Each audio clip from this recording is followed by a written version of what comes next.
Oh, welcome back to Another video. Today I'll be reviewing Mangazine issue 12. I covered this in a video a few weeks ago, but I wanted to show it off again because some of these are just hilarious. These are stories some short stories, anthologies and such, but also a lot of these stories are continued in other issues or were continued in other issues, and these are continuations. So keep that in mind. And yeah.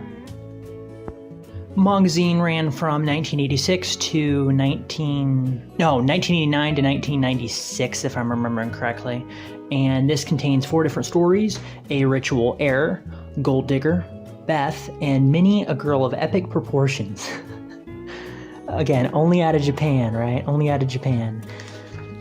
This first story, A Ritual Heir, is about a sorcerer and a sorcerer's apprentice, and the sorcerer accidentally awakens the dead. But instead of saving his sorcerer, this apprentice uses an incantation to basically make him like ultra strong, become like Goku, Super Saiyan, and with the power goes to his head though, and he's tired of being pushed around by the world and basically becomes evil and mad with power. And it's a cool idea for a premise to a story, but unlike some of these, it doesn't end with "to be continued" or anything like that in the next magazine. It just ends. It says "the end." So unless I'm wrong, unless it does continue somewhere else, it's kind of weird that it just kind of ends like that. It's really too short for me to say it was really worth anything, but it was, it was interesting nonetheless. Gold Digger. This is the best story of the issue by far, and the reason why I actually decided to do this review. You follow these 2 women that can turn into cats that are in skin-tight clothes that are splunking, and there's a tentacle monster. A tentacle monster that is going to basically get or eat one of the women, and the sister has to try and get her out of the hole, as you can see. Yeah, and they're constantly making quips at one another about how you're too fat and all this kind of stuff, and that if your butt wasn't so big, you'd be able to fit through. It was hilarious and in all the right ways, and the highlight by far. Totally worth the entire issue's price alone. It was hilarious. I couldn't stop laughing. But it's only these are too short, some of these. Like this one, look, we got 2 pages, you could say, 3 pages, if you don't want to call this a whole page. If you want to call each side a page, that's still only 3 pages. I mean, come on. But it's supposed to be continued in the next issue, so I got to pick up that, right?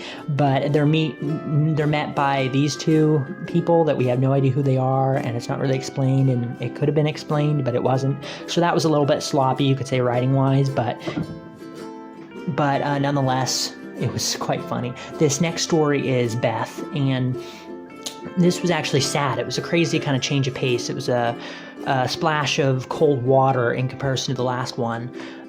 This one is about a kind of hobbit-like man that lives near the seaside and goes around to different towns to pick up supplies that he needs, and it's told from his perspective. He goes into this local shop and meets this attractive woman, but people on the way are constantly making fun of him, and those people that are harassing him basically follow him in and continue to harass him about his ears and the size of his ears. And it's really a underdog kind of story.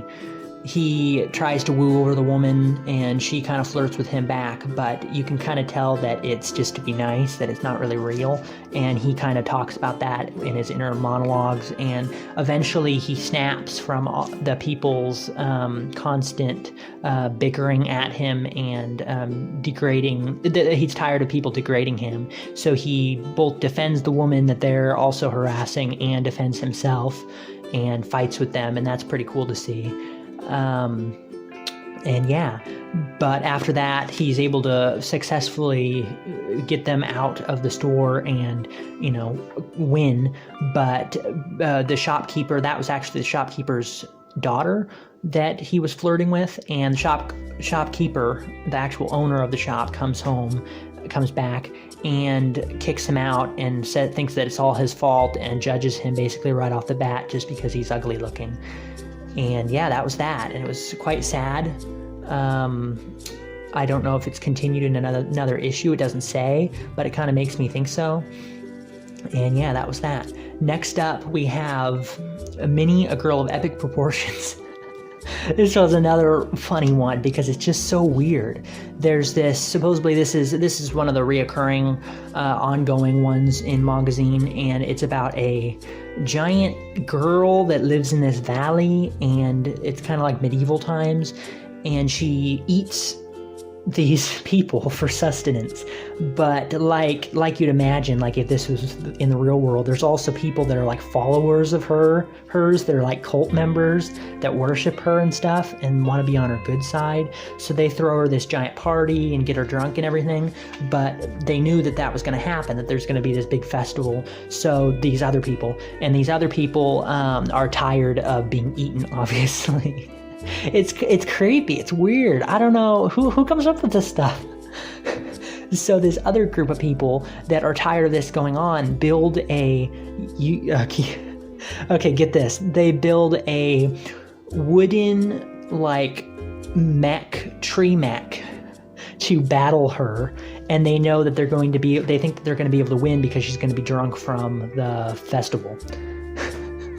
So they do battle, but as you can see here, but it's interrupted. Right here, it's interrupted, and they break the fourth wall and say that they aren't going to go any further and show you the fight because you know how it's going to end.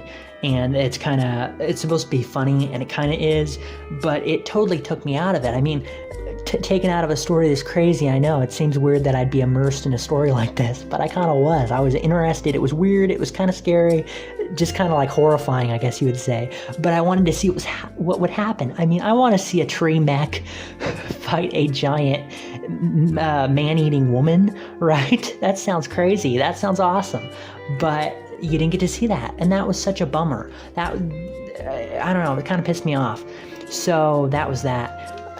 Which story was the best? Well, obviously, the one with sentient cat women with tight clothes was the funniest one. But which one was the worst? Probably the last one, actually, just because it pisses me off that Gold Digger was the best. But the last story, the girl of epic proportions, was just, it's continued in the next issue, but I know we're not going to see the fight again, right? Because the fight was already over. It showed you what the result was. So that was a bummer. If I was to rate this issue, I don't know what I'd give it, like a 3.5 out of 5 stars, 7 out of 10. It was good for what it's worth. These can be found really cheaply, and I recommend them. I want to pick up more issues and show them off if I can, and if you'd be interested in seeing that, tell me in the comments below. Also tell me, have you read any other things like this? What did you think of the review? All that. Thank you very much for watching, and I'll see you guys in the next one. Aloha.